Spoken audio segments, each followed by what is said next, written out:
What's going on, guys? Justin here with AmericanTrucks.com, and let me welcome you to the brand new 2024 Chevy Silverado ZR2, the pinnacle of the off-road lineup here for the bow tie. It is shown today in the beautiful Summit White paint job with that ballsy 6.2-liter V8 under the hood. Price as tested is a rather lofty $77,750. Now, before we dive deep into our review and first look, let's get to our quick 3 good and 3 bad. So let's start off with the good news first. Looks. I really love what Chevy is doing here in 2024. For my money, nobody is doing front-end truck appearance better than GM or GMC. Second good, engine. The 6.2-liter is tried and true. Ton of torque down low, sounds fantastic. But if you're not a V8 guy and you want diesel, well, you have that option as well with the 3.0 Duramax. Third good, lockers. That's right, both front and rear with the ZR2. One of the only trucks in its category to give you this luxury. And when we're talking off-road trucks, nothing is gonna help you more than lockers, both front and rear. And now for the bad, looks. Yes, I know I put this in our good category, but when it comes to the ZR2, did Chevy do enough to really differentiate this model from some of the rest of their lineup? I think that is debatable. Second bad, seats. They are a bit firm. I really love the interior of this thing. I think it's very handsome. Materials are all killer, but the seats feel like you're sitting on cardboard. Third bad, the ZR2 does not get the option to add Super Cruise. I think that is a fantastic technology that Chevy does very, very well, and to omit that here with the ZR2, I think is a big miss. All right, guys, with that out of the way, let's dive into the exterior here of the new ZR2, starting with that front end specifically because a lot to talk about there. And as I mentioned in our opening here, 3 good and 3 bad, I think this front end is easily one of the better looking front ends in 2024. For my money, nobody really is doing front end or truck appearance better than GM or even GMC. But let's take a closer look with some of the bits here. Of course, this is the ZR2 as denoted right there in the grille. We have a combination of that Vader chrome, which we've seen on the Denali Ultimate, working with a lot of black. I really dig that. Gives you a very menacing look here on this particular truck. Obviously, all LED lighting up front from your DRLs to your actual headlights. We even have a little LED dash there. Again, this truck is Summit White. I'm a sucker for white trucks. Yes, I know some people say they look like work trucks. They're not wrong, but I think it just really shows off the combination or the black accents very well. Speaking of which, talking about accents, we got little dashes of red here with the ZR2 badging, the little red in the flow tie, which is functional, by the way. This was actually introduced on the Camaro a few years back. This does allow for more airflow and even cooler coolant temps and oil temperatures there. So it is a functional look. In addition to, we have some red accents down here with our tow hooks. Obviously, this is ZR2, so we got a lot of protection from skid plates, both up front here and underneath the truck. And then, of course, we have this really aggressive-looking hood bulge. I love it from the exterior, not so much from the interior, and I'll show you why in a little bit once we get inside the truck. Now, the one big factor here that differentiates this truck from others is the approach angle, 33.5 degrees, thanks to this unique cutout here. As you can see, that does allow for a very impressive 33.5 degrees.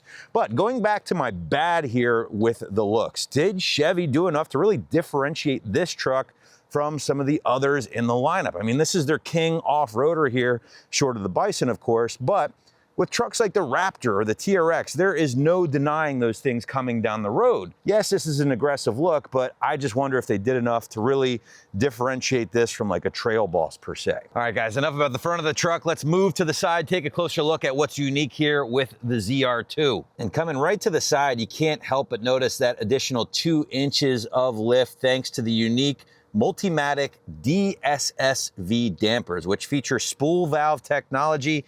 If you're not familiar with that is, I don't blame you, but just know it's the same tech used on Formula One race cars. So obviously pretty baller stuff. Now that lift also helps this truck achieve nearly 11 inches of ground clearance down below. That is very impressive, guys. Aesthetically, you are getting a nice little subtle flare here, but again, I go back, it's not very aggressive or in your face like a Raptor flare or a wide body or anything like that. Just a subtle little flare, but they do make room for a unique 18-inch machined wheel and the Goodyear off-road or all-terrain tires. It's the Territory MT 275/70 R18, basically shakes out to be a 33 by 11 inch tire.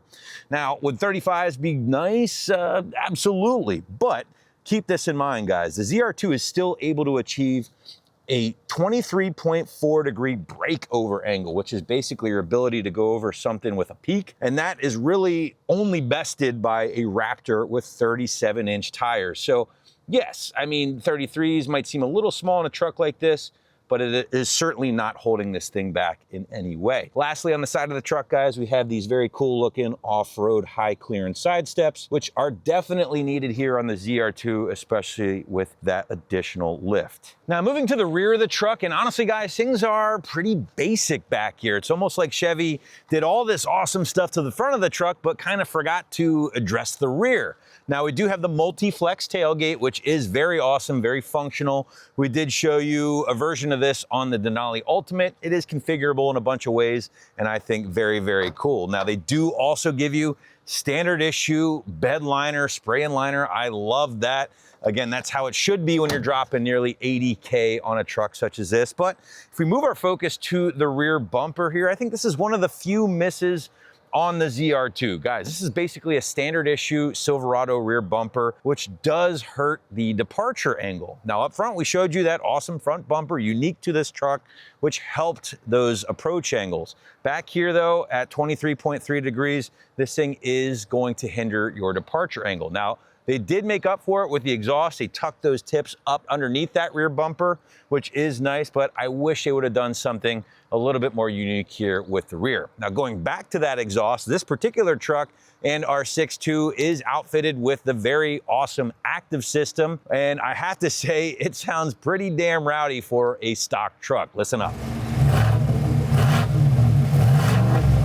Now, for as big of a fan as I am of the exterior styling of the newer Chevys here, including the ZR2, moving inside, I might even be a bigger fan of the interior appointments that Chevy has been delivering here as of late. Now, this is no doubt a more premium truck, again, as tested 77,000+, but you feel like it getting in. You have a jet black and graystone leather combination.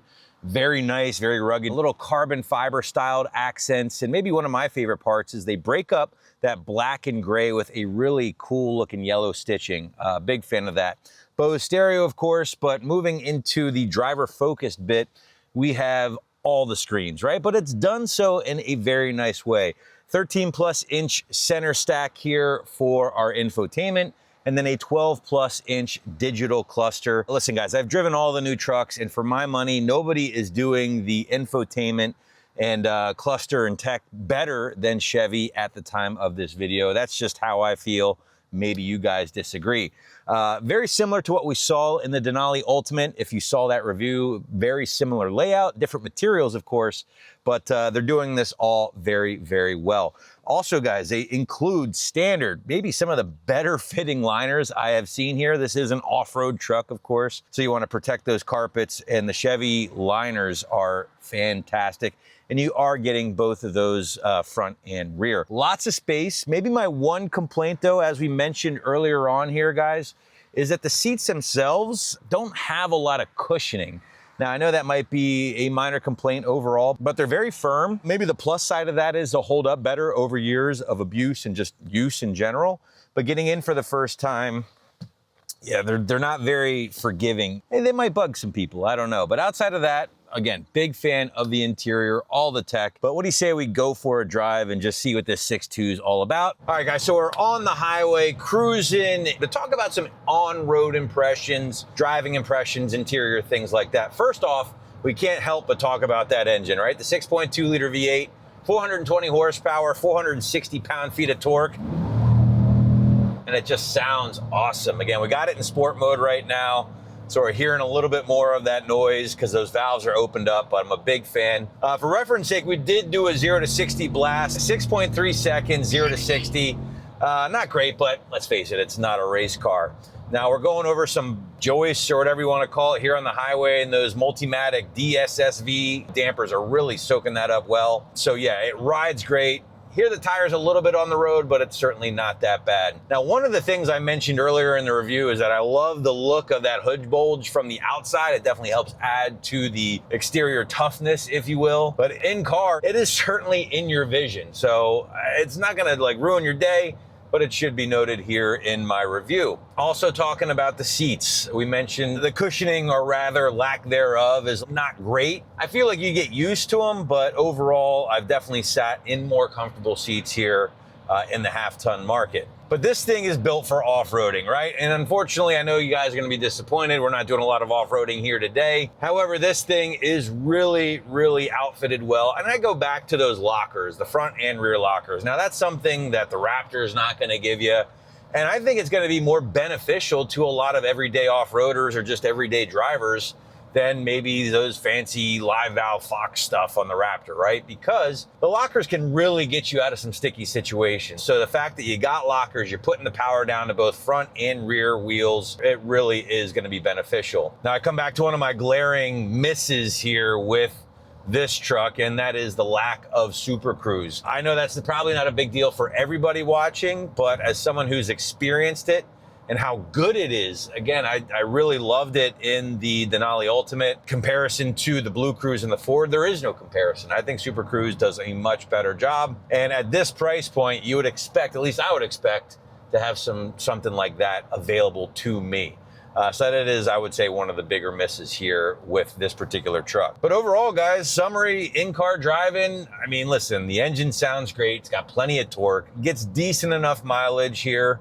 I'm averaging about 15, 14 miles per gallon, so it's really not terrible, especially with the big off-road tires and a big torquey V8. The room is absolutely substantial. You got enough room for the family, me and my kid, my wife, absolutely no problem in here. And it's very easy to navigate. I'm a huge fan of blending not only the screens, but also the buttons as well. So they do a great job of making things easy to navigate and laying it all out very clearly for you. All right, guys, that's gonna wrap up my first drive and look at the new 2024 Chevy Silverado ZR2. A great truck in many different ways. Now, I think this is kind of a wolf in sheep's clothing, if you will, in regards to off-road performance. Might not have that scream at me or look at me appearance of a Ford Raptor or a Ram TRX, but that doesn't mean this thing is any less capable. In fact, I would even argue that this thing is probably more capable than some of those trucks I just mentioned in some aspects due to hardware additions like the front and rear locker. But at the end of the day, again, a great truck that's gonna stay under the radar appearance-wise while still giving you all of the off-road prowess you would ever need and then some. We wanna hear from you guys. Are you digging this thing? Drop us a comment, let us know. Is there anything you would change? As always, we dig hearing from you. In the meantime, I'm Justin. Thanks for watching, and for all things Chevy, keep it right here at AmericanTrucks.com.